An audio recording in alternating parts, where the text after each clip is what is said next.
Hello friends, നമസ്കാരം. Welcome back to my channel. ഇന്നത്തെ വീഡിയോയിൽ ഞാൻ നിങ്ങളെ പരിചയപ്പെടുത്താൻ പോകുന്നത് നിങ്ങൾക്കൊക്കെ അറിയാവുന്ന കാര്യം തന്നെയായിരിക്കും. പക്ഷേ ഒരു ഓപ്പയ വിസ എന്ന കാറ്റഗറീനെ പറ്റി പറയാൻ വേണ്ടിയിട്ടാണ് കേട്ടോ. അപ്പോൾ ഈ വിസ പ്രോസസ്സിങ്ങിന് അധികം ഫോർമാലിറ്റീസ് ഇല്ല, ഒത്തിരി സമയമെടുക്കില്ല. ഇത് നമ്മൾക്ക് എളുപ്പത്തിൽ നേടിയെടുക്കാൻ പറ്റുന്ന ഒരു വിസയാണ്. അപ്പോൾ അതിനായിട്ട് എലിജിബിൾ ആയിട്ടുള്ള കുട്ടികളെന്ന് പറയുന്നത് 18 വയസ്സ് മുതൽ 27 വയസ്സ് വരെയുള്ളവർക്കാണ് ഓപ്പയർ വിസയ്ക്ക് അപ്ലൈ ചെയ്യാനായിട്ട് വരുന്നത്. ഓപ്പയർ വിസയ്ക്ക് അപ്ലൈ ചെയ്യാനായിട്ട് നമ്മൾക്ക് ലാംഗ്വേജ് ലെവൽ ആവശ്യമായി വരുന്നത് A1 ആണ്. പക്ഷേ സാധാരണഗതിയിൽ ജർമ്മനിയിൽ വന്ന് ഓപ്പയർ വിസയ്ക്ക് വന്നിട്ട് അത് ഹൗസ് ബിൽഡിംഗ് വിസയിലേക്ക് ട്രാൻസ്ഫർ ചെയ്ത് മാറ്റിയെടുക്കുകയാണ് എല്ലാവരും തന്നെ ചെയ്യുന്നത്. അപ്പോൾ അതിനായിട്ട് ഹൗസ് ബിൽഡിംഗ് ചെയ്യാനായിട്ട് നമ്മൾക്ക് B2 ആവശ്യമാണ്. അപ്പോൾ അതിന് വേണ്ടിയിട്ട് എന്താ ചെയ്യേണ്ടതെന്ന് ചോദിച്ചാൽ A1 A2 മാത്രം വെച്ച് ഓപ്പയർ വിസയ്ക്ക് അപ്ലൈ ചെയ്യാതെ B1 B2 വരെ ഉള്ള സർട്ടിഫിക്കറ്റ് വെച്ചിട്ട് ഓപ്പയർ വിസയ്ക്ക് അപ്ലൈ ചെയ്യാൻ നോക്കുക. കാരണം ഓപ്പയർ വിസയ്ക്ക് വന്നു കഴിഞ്ഞാൽ ഇവിടുത്തെ അവരുടെ റെസ്പോൺസിബിലിറ്റി എന്ന് പറയുന്നത് ഇവിടെ മൈനർ ആയിട്ടുള്ള കുട്ടികൾ, അതായത് 18 വയസ്സ് വരെയുള്ള കുട്ടികളെ നോക്കുന്നതിനായിട്ടാണ് അവർ ഫോറിനേഴ്സായ ആൾക്കാരെ ഹയർ ചെയ്യുന്നത്. അപ്പോൾ ആ കുട്ടികളുടെ എല്ലാ കാര്യങ്ങളും, അതായത് അവരുടെ ടിഫിൻ, അവരുടെ കളിക്കുക, അവരെ സ്പോർട്ടോ കാര്യങ്ങൾ എന്തൊക്കെയുണ്ട് അതിന് കൊണ്ടുപോവുക, പിന്നെ അവരെ കിൻഡർ ഗാർഡൻ അല്ലെങ്കിൽ സ്കൂളിൽ കൊണ്ടുവിടുക, അവരെ അവിടെ നിന്ന് കൂട്ടിക്കൊണ്ടുവരിക. അതുകൂടാതെ തന്നെ നിങ്ങളെ ഹോസ്റ്റ് ചെയ്യുന്ന ഫാമിലി അവരെ ഹൗസ് ഹോൾഡ് വർക്കിലും കൂടെ നമ്മൾ സഹായിക്കണം. അപ്പോൾ അങ്ങനെ വന്നു കഴിയുമ്പോൾ A1 പഠിച്ചിട്ട് വരുന്നവരാണ് എങ്കിൽ, അല്ലെങ്കിൽ A2 കഴിഞ്ഞ് വരുന്നവരാണെങ്കിൽ ബുദ്ധിമുട്ടായിരിക്കും. B1 B2 എക്സാം എഴുതി, അതായത് ഡ്യൂറേഷൻ ഓഫ് ഓപ്പയർ വിസ വന്നിട്ട് ഒന്നെങ്കിൽ 6 മന്ത്സ് ഡ്യൂറേഷൻ അല്ലെങ്കിൽ 1 ഇയർ ഡ്യൂറേഷനാണ്. അപ്പോൾ അതിൻ്റെ അകത്ത് ഇത് എഴുതിയെടുത്ത് ജോലി നോക്കി ഇത് ചെയ്യാൻ ബുദ്ധിമുട്ടാണ്. കാരണം ലാംഗ്വേജ് ഇച്ചിരി ടഫാണ്, അതുകൊണ്ടാണ് കേട്ടോ പറയുന്നത്. അപ്പോൾ അങ്ങനെ ചെയ്യാൻ വേണ്ടിയിട്ട് ശ്രദ്ധിക്കുക. പിന്നെ എന്താണെന്ന് ചോദിച്ചാൽ ഓപ്പയർ വിസയുടെ അപ്ലിക്കേഷൻ ഫോം നമുക്ക് എവിടെ കിട്ടുമെന്നാണ്. അതായത് ജർമ്മൻ എംബസിയുടെ വെബ്സൈറ്റിൽ കയറിയാൽ ഓപ്പയർ വിസയുടെ ഡോക്യുമെൻ്റ് ഫോം നമുക്ക് ഫില്ലപ്പ് ചെയ്യേണ്ടത് കിട്ടും. കൂടാതെ തന്നെ നമ്മൾക്ക് ഏജൻസികൾ വഴിയും ചെയ്യാം. ഏജൻസി ആകുമ്പോൾ നമ്മുടെ എല്ലാ ഡോക്യുമെൻറ്റ്സും കാര്യങ്ങളൊക്കെ കറക്റ്റാണോ എന്ന് നോക്കി നമ്മളെ ഗൈഡ് ചെയ്യും. പിന്നെ വന്നിട്ട് അപ്ലിക്കേഷൻ ചെയ്ത് വെച്ച് കഴിയുമ്പോൾ അതിൻ്റെ അകത്ത് നമ്മുടെ സർട്ടിഫിക്കറ്റിൻ്റെ എല്ലാത്തിൻ്റെയും ട്രാൻസ്ലേറ്റഡ് ഫോംസ് ഉണ്ടായിരിക്കണം. ഈ ട്രാൻസ്ലേറ്റഡ് ഡോക്യുമെൻറ്റ്സ് ഓപ്പയർ, അതായത് ഹോസ്റ്റ് ചെയ്യുന്ന ഫാമിലിക്ക് അയച്ചു കൊടുക്കും. ചിലപ്പോൾ അതിൻ്റെ കൂടെ ഒരു കവറിങ് ലെറ്ററും കൂടെ ഉണ്ടായിരിക്കണം. അതുകൂടാതെ തന്നെ ബയോമെട്രിക് ഫോട്ടോസ് ഉണ്ടായിരിക്കണം. അത് നമ്മൾ ഫോട്ടോ എടുക്കാൻ പോയി കഴിയുമ്പോൾ അവർ നമ്മുടെ അടുത്ത് സ്റ്റുഡിയോയിൽ പറഞ്ഞാൽ മതി ബയോമെട്രിക് ഫോട്ടോ ആണ്, അത് അവർക്കറിയാം.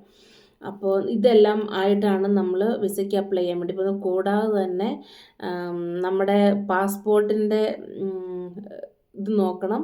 കാരണം പാസ്പോർട്ട് ചിലപ്പം നമ്മുടെ ഇത് ഡ്യൂറേഷൻ 10 വർഷത്തെ ചിലപ്പം ക്യാൻസലായി കഴിയാറാകുമ്പോഴായിരിക്കും നമ്മൾ ഈ വിസയ്ക്ക് അപ്ലൈ ചെയ്യുന്നത്. അപ്പം നോക്കണം, 1 അല്ലെങ്കിൽ 2 വർഷത്തെ കാലയളവ് നമ്മുടെ പാസ്പോർട്ടിനുണ്ടെന്നുള്ളത്.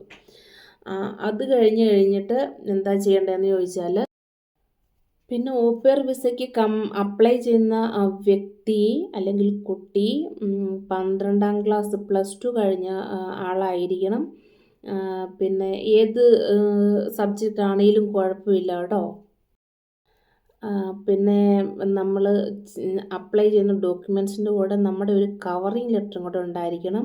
നമ്മൾ എന്തുകൊണ്ടാണ് ജർമ്മനിയിലേക്ക് വരാൻ വേണ്ടിയിട്ട് ഓപ്പയർ ഇതായിട്ട് വരാൻ വേണ്ടിയിട്ട് എന്തുകൊണ്ടാണ് ഇങ്ങനെ ഒരു കാര്യം ചൂസ് ചെയ്തത് എന്നുള്ള പിന്നെ ലെറ്റർ നമ്മൾ കവറിങ് ലെറ്ററായിട്ട് വയ്ക്കണം.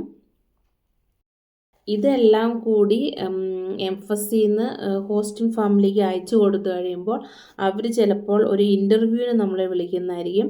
ഇൻ്റർവ്യൂവിന് വിളിച്ചു കഴിഞ്ഞ് നമ്മളോട് സംസാരിക്കും. അപ്പം നമ്മൾ നമ്മുടെ ജർമ്മൻ ലാംഗ്വേജിൻ്റെ ഫ്ലുവൻസി കൂടാതെ എത്രത്തോളം നമുക്ക് ജർമ്മൻ അറിയാം എന്ന് ഹോസ്റ്റിംഗ് ഫാമിലി അറിയാൻ വേണ്ടിയിട്ടൊക്കെ കൂടെയാണ് ആ ഇൻ്റർവ്യൂ നമ്മളെ നടത്തുന്നത്. നമ്മൾ ഫ്രണ്ട്ലി ആണോ, നമ്മുടെ സംസാരം എങ്ങനെയുണ്ട്, ഇതൊക്കെ അറിയാൻ വേണ്ടിയിട്ടാണ് കേട്ടോ അവർ ഇൻ്റർവ്യൂ നടത്തുന്നത്.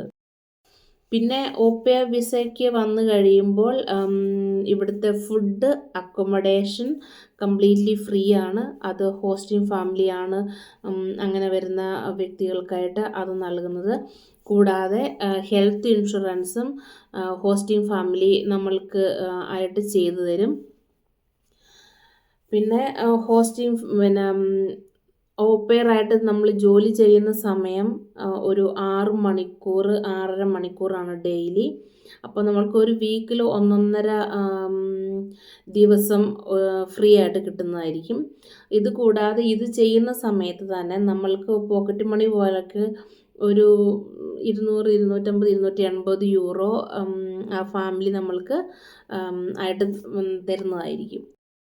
ഓപ്പയറായിട്ട് ഡ്യൂട്ടി ചെയ്യുമ്പോൾ ഉള്ള ബെനഫിറ്റ് എന്താണെന്ന് ചോദിച്ചാൽ, നമുക്ക് ജർമ്മൻ കൾച്ചർ പഠിക്കാൻ ഉള്ള ഒരു വലിയ ഓപ്പർച്യൂണിറ്റിയാണ്. അതുകൂടാതെ തന്നെ ലാംഗ്വേജ് ഇമ്പ്രൂവ് ചെയ്യാനും ഓപ്പയർ ആയിട്ട് ജോലി ചെയ്യുമ്പോൾ ചെയ്യാൻ പറ്റുന്ന കാര്യമാണ്. പിന്നെ ഓപ്പയർ വിസയുടെ പ്രോസസ്സ് വളരെ എളുപ്പമാണ്. പിന്നെ ഇതൊരു നല്ലൊരു സ്റ്റാർട്ടിംഗ് പോയിൻറ്റും കൂടെയാണ്. അത് ഔസ്ബിൽഡിങ്ങിനായിട്ട് പോകുന്ന കുട്ടികൾക്ക്. അപ്പോൾ അതിനായിട്ട് ആഗ്രഹിച്ച് ഇവിടെ വരാൻ ആഗ്രഹിക്കുന്നവർ ഈ രീതിയിലൊന്ന് ട്രൈ ചെയ്ത് നോക്കുക കേട്ടോ. B1 B2 കഴിഞ്ഞിട്ടും ഒരുപാട് നാളുകൾ നാട്ടിൽ നിൽക്കുന്ന ആൾക്കാരുണ്ടാവുമല്ലോ. അപ്പോൾ അവർ ഈ വഴികളിലൊന്ന് ട്രൈ ചെയ്ത് നോക്കുക. നിങ്ങൾക്ക് എളുപ്പം ജർമ്മനി വരാൻ ഉള്ള ഓപ്പർച്യൂണിറ്റി ഉണ്ടാകും. കാരണം ഇതിൻ്റെ പ്രോസസ്സിങ് വളരെ എളുപ്പമാണ് അതുകൊണ്ട്. അപ്പോൾ ഈ വീഡിയോ നിങ്ങൾക്ക് ഇഷ്ടമായി എന്ന് വിചാരിക്കുന്നു. ഇഷ്ടമായെങ്കിൽ സബ്സ്ക്രൈബ് ചെയ്യണം കേട്ടോ, ചെയ്ത് സപ്പോർട്ട് ചെയ്യണേ. അതുകൂടാതെ തന്നെ നിങ്ങൾക്ക് വേറെ ആർക്കെങ്കിലും ഉപകാരപ്രദം ആകുമോ എന്ന് തോന്നുന്നുണ്ടെങ്കിൽ അത് അവർക്ക് ഷെയർ ചെയ്ത് കൊടുക്കുക. അവർക്കൂടെ ഒരു സഹായം ആകുമല്ലോ. പിന്നെ ഒരു ലൈക്കും ചെയ്യണം കേട്ടോ.